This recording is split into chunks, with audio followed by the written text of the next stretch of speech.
Hello,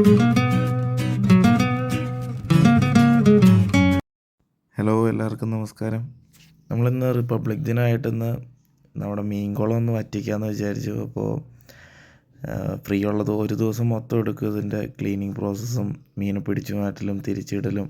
അപ്പോൾ അതുകൊണ്ട് അവധിയുള്ള ഒരു ദിവസം നോക്കി മാത്രമാണ് നമുക്കത് നടക്കുകയുള്ളൂ. അപ്പോൾ നമ്മുടെ മീൻകുളം വരുന്നത് ഏകദേശം 1 സെൻറ്റിനോടടുത്താണ്. ഇത് പണ്ട് ഞാൻ നമ്മുടെ ചണച്ചാക്ക് സിമെൻറ്റിൽ ഗ്രൗട്ടിൽ മുക്കിയിട്ട് പണിയാൻ വേണ്ടി ഒരു പ്ലാനിങ്ങിലാണ് ഈ ഒരു ഷേപ്പിൽ ഇതിൻ്റെ ബേസ്മെൻറ്റെല്ലാം റെഡിയാക്കിയത്. പിന്നീട് വിചാരിച്ചു മഴക്കാലത്ത് ഇടിയാനൊക്കെ ഉള്ള സാധ്യതയുണ്ട് മണ്ണിരുന്ന് പോകുമ്പോഴൊക്കെ. അപ്പോൾ അതുകൊണ്ട് ആ ഒരു പ്ലാൻ മാറ്റിയിട്ട് ഫുള്ള് കോൺക്രീറ്റ് ചെയ്തതാണ്, കമ്പിയൊക്കെ ഇട്ട്. നമ്മളെങ്ങനെയാണോ വലിയ സ്വിമ്മിങ് പൂളൊക്കെ പണിയുന്നത് അതേപോലെ തന്നെ അടിവശത്ത് എല്ലായിടത്തും നന്നായിട്ട് കമ്പിയെല്ലാം ഇട്ട് കോൺക്രീറ്റ് ചെയ്തൊരു പോണ്ടാണ്. ചുറ്റിനും കാണാം ഫ്രൂട്ട് പ്ലാന്റ്സാണ് ബാരലിൽ വെച്ചിരിക്കുന്നത്. ഏകദേശം ഒരു 25ഓളം ഡ്രമ്മുകളുണ്ട്. ഡ്രമ്മിലായിട്ട് പല വിധത്തിലുള്ള ഫ്രൂട്ട് പ്ലാന്റ്സാണ് നട്ടിട്ടുള്ളത്.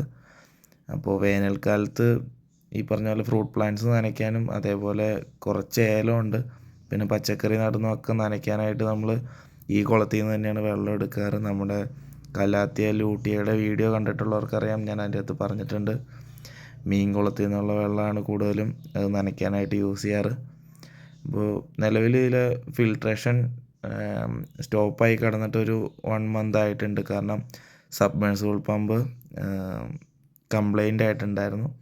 സോ അതുകൊണ്ട് ഫിൽട്രേഷൻ സ്റ്റോപ്പ് ആയതുകൊണ്ടാണ് ഇത്രയും അഴുക്കായിട്ട് വെള്ളം കിടക്കുന്നത്. അഴുക്ക് മീൻസ് കൂടുതലും ആൽഗെ വന്നതും.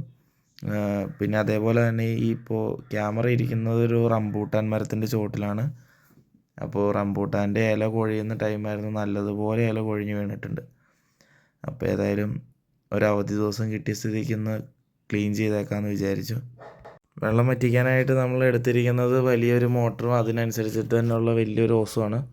അപ്പോൾ വറ്റിക്കുന്ന ദിവസം നമ്മൾ പറമ്പിലെ കംപ്ലീറ്റ് ചെടികളും ഈ പറഞ്ഞ പോലെ ഏലം, വാഴ, പച്ചക്കറി എല്ലാം നനയ്ക്കുന്നത് ഈ വെള്ളം ഉപയോഗിച്ച് തന്നെയാണ്.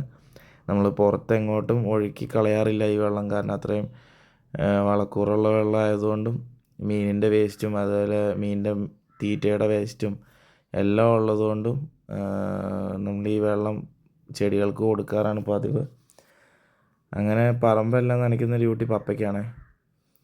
ഒരുവിധം വെള്ളം വറ്റി തുടങ്ങിയിട്ടുണ്ട്. അപ്പോൾ ബാരലിലേക്ക് നമുക്ക് നനയ്ക്കാനായിട്ട് എന്തായാലും ആ ഓസ് പിടിക്കാൻ പറ്റില്ല. കാരണം അത്രയും ഫോഴ്സിൽ പവറിൽ വരുമ്പോൾ നമുക്ക് ബാരലിൻ്റെ അകത്തേക്ക് അത് നനയ്ക്കാൻ പിടിക്കുമ്പോൾ അകത്ത് പ്ലാന്റ്സ് ഡാമേജ് ആവാനും അതേപോലെ അതിൻ്റെ അകത്തുള്ള മണ്ണെല്ലാം കുത്തി ഇളകി പോകാനുള്ള സാധ്യതയുണ്ട്. അപ്പോൾ അതുകൊണ്ട് ബാരലിൽ മാത്രം നമ്മൾ ചെറിയ ബക്കറ്റിൽ കോരി നനച്ച് പോകാമെന്ന് വിചാരിക്കുന്നു. എന്നെ ഹെൽപ്പ് ചെയ്യാനായിട്ട് കിരൺ എന്ന് പറഞ്ഞിട്ടുള്ള ചേട്ടനുണ്ട്. ചേട്ടൻ നമ്മുടെ വീട്ടിലെല്ലാ വർക്കിനും വരുന്നതാണ്. അപ്പോൾ കിരൺ ചേട്ടനും ഒന്ന് കൂടിയിട്ടുണ്ട്.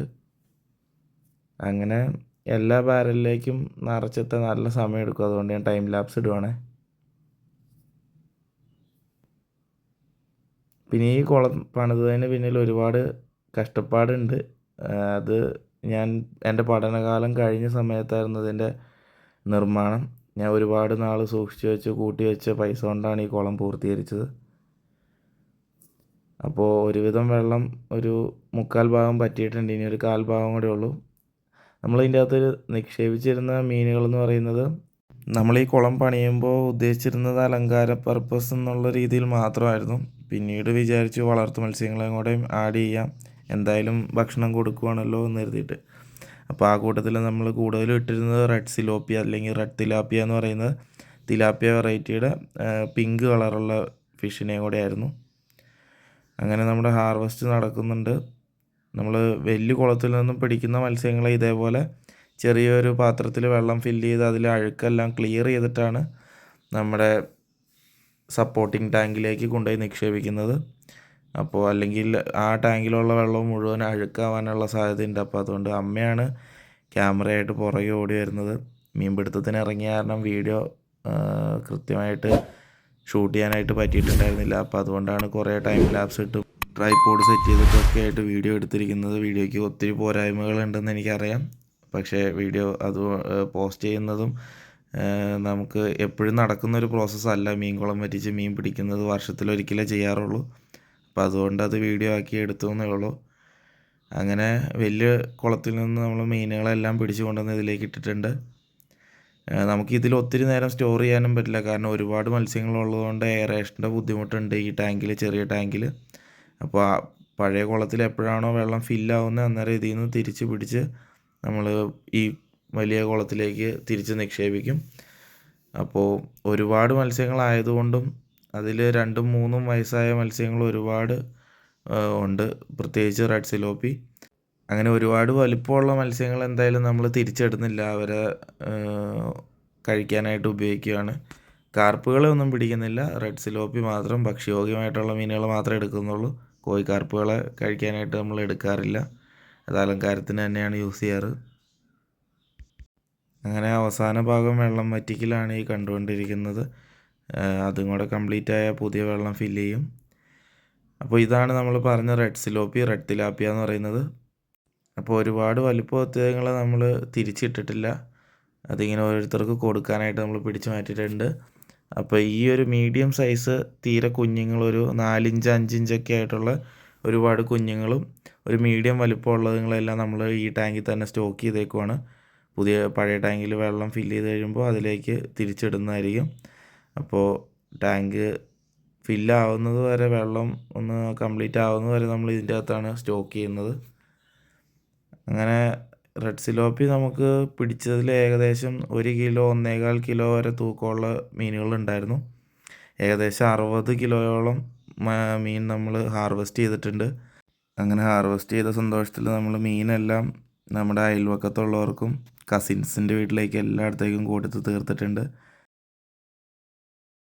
അങ്ങനെ നമ്മൾ ഫിഷ് പോണ്ടിലേക്ക് പുതിയ വെള്ളം പമ്പ് ചെയ്ത് തുടങ്ങിയിട്ടുണ്ട്.